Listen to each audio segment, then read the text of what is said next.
Great. Good morning, everybody. It is January 10th, and this is our weekly update. I will start the meeting just by a quick note that the planning board or select board is meeting with the planning board tomorrow evening in the EDC or Emergency Operating Center, the police station and fire station, to go over the master plan. If you're interested in attending, please wear a mask. We are being COVID conscious, and Jim will talk about that in a little bit. Start off, why don't I pass it over to you, Jim, and you can pick it up from there. So good morning. We're going to start off with COVID updates. We're going to little water update later, but for the most part, we're going to be done with our water updates for a little while. The first number I'm going to give out is our Maven number, as we talked about for a little bit Tuesday night, Tony. Maven is the state's reporting system for COVID cases. This is where doctors' offices and testing sites report people who test positive for the virus. It does not include people who home test. And those people who home test also call us. Parents call the school department to give those numbers. So really, we have two very different numbers to report, but we want to try to give people all the numbers that we can. So our Maven number for today was 104.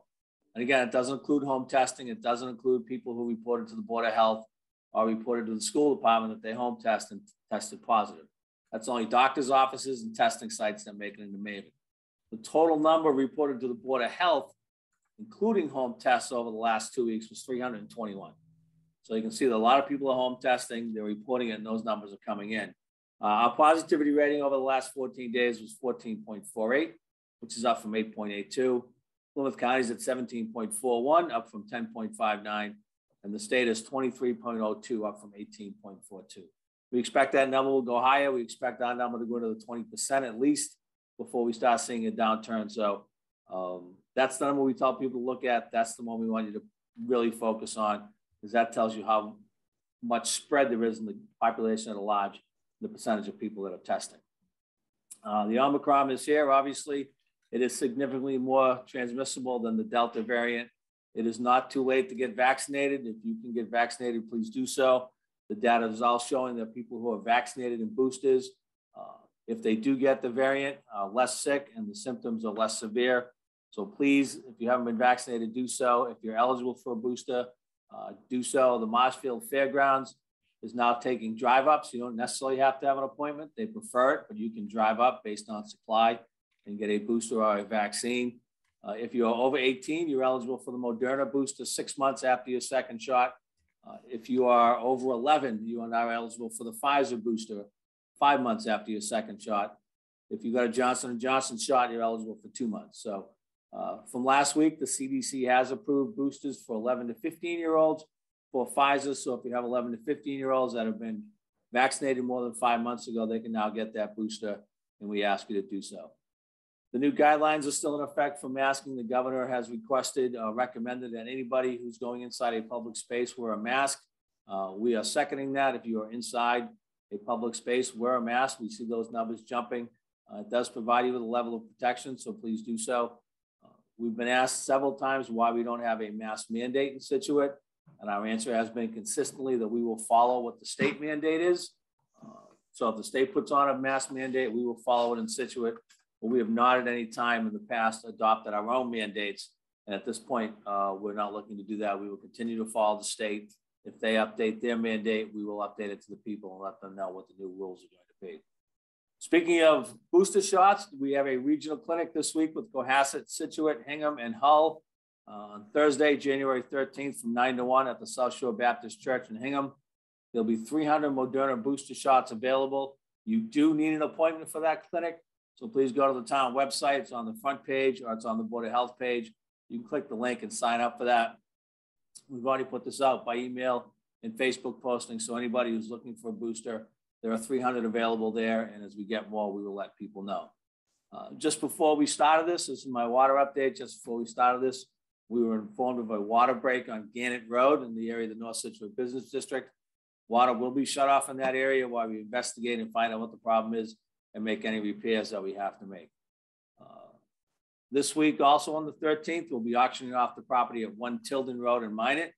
This was a property that was taken at tax title by the treasurer collector, so we're going to make that available to people. You can go to jmanning.com to get any details, and that will be at noontime on Thursday. Widows Walk Clubhouse is moving along. The walk-in freezer is finally in. The walk-in refrigerator is finally in. That just about completes the kitchen. The floor is going down in the clubhouse area. That will be the last major construction piece that we'll have to do besides finish work once the floor is in. We have put out the RFP. That'll come in next Tuesday for the operation of the clubhouse. So we are expected to be completely done, ready, up and running for the start of the golf season. We're very excited for that. We're hoping we have some really good people looking to operate that clubhouse, and we can have a real good experience there, not only for golfers, but people from Scituate who just want to go down and enjoy a nice meal, maybe a drink overlooking the golf course and the river. So that is coming along as we are talking about. Walking is allowed right now at Widows Walk, walking and dog walking. Please be respectful of the course, pick up after yourself, keep your dogs and your children and your parents and your friends and your neighbors off the greens and out of the sand traps. They're very expensive. We don't want them damaged this winter. So please be respectful, but it's a great place to walk your dog, go out with the kids. We encourage people to get out and enjoy the nice weather, but please stay off the greens and out of the sand traps. Finally, my last thing is the meteorologists are reporting that we will have bitterly cold weather tomorrow, temperatures in the single digits, wind chills significantly below zero. So please be careful if you have to go out tomorrow. Anybody out more than 30 minutes with exposed skin on their face or their hands will be subject to potentially getting frostbite.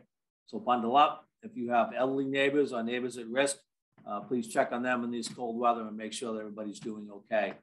It's supposed to warm up after that, but we will have a couple of days of really cold weather. So again, please be careful and stay safe. And that's what I have for today. Thanks, Jim. Hey, just a quick note on people that have COVID. Is there an expectation that we would call town hall and let people know that? Or, I mean, I know a lot more people are getting it, but they're very conscious of what to do and to quarantine and what have you. So the total number that we have for the last 2 weeks for reported to the Board of Health and the school department is up around 321, which is more than double what we have for our weekly number. You don't necessarily have to call the Board of Health. The schools, and Bill can get into this, the schools are requesting that if you get a home test, that you let the nurses know so they can be aware of who has it, who might have been a close contact. But it is a good number for us to track. You don't have to, but if you'd like to call and leave a message so that we can track, we will track it that way also. Okay, great, thanks. Bill, great transition, over to you. Yeah, thank you, Mr. Vignani, and I agree. Our parents have been wonderful in calling in the cases, even before they go through the route of calling in through the town, and our nurse leaders in regular contact with our local Board of Health, comparing numbers and such. So there is a lot of communication there, and it's a lot of work. So I want to thank all of them for their efforts in keeping track of all of this. And as far as the school numbers, similar to what Town Administrator Boudreau has mentioned, our numbers are also going up. We're coming back from a vacation, as folks know, and so we captured numbers from January 1st through January 7th, and those numbers are 174 positive cases in the district, our highest to date. I guess the good news is that it's spread out over the schools through the district, where there isn't one giant cluster in one school at this time. So for example, our breakdown right now is district employees, and that number includes staff and students, 174. District employees, there's 3. Cushing staff and students, there's 19 total. Gates, 26 total. Hatherley, 18 total. Jenkins, 21 total. And Scituate High School, 63. Wampatuck, 24.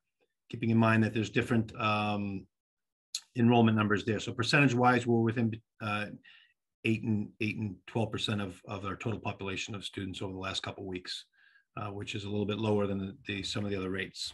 But again, an increase for us. That being said, I want to move on to a couple of shutouts. The state was able to provide us test kits for our staff before returning. There was a quick turnover. We were told on New Year's Eve that they'd have the tests available for us. We'd have to pick them up on New Year's Day and then get them out to our staff on Sunday, the day before we returned, so that they could test before they return to school, which was an excellent mitigation strategy. I want to give a huge shout out to my executive assistant, Ms. Kim Peters, and our school nurse leader, Kelly Roach, who sacrificed their day off on New Year's Day to go pick them up in Franklin, brought them back, and then distributed on their other day off on Sunday to our staff. We had over 71% of our staff volunteer to come in and test them, And from those results, we received 12 positives. So that was a helpful process, and we do appreciate the state for offering them. However, the short notice that was given. And I want to also give a shout out to our staff for coming on short notice to get those tests and take those to keep us all safe. Next, I just wanted to give a shout out to our custodial team in our town maintenance departments for the snow cleanup. We didn't have school on Friday, but we came back today to a very safe and cleaned out environment. So I want to thank everyone for their hard work while we all stayed home and were safe. They were out working, making everything safe for us upon our return. So thank you. Another quick shout out to Herb Devine, Division IV Boston Globe Coach of the Year. Herb's our football coach and winning the Super Bowl 2 in 4 years. Well deserved to him, and congratulations to him and the whole school football community. Finally, we have a school committee meeting tonight. Some of the highlights of that committee, that will be at 6 p.m. We'll have our Celebrate Student Learning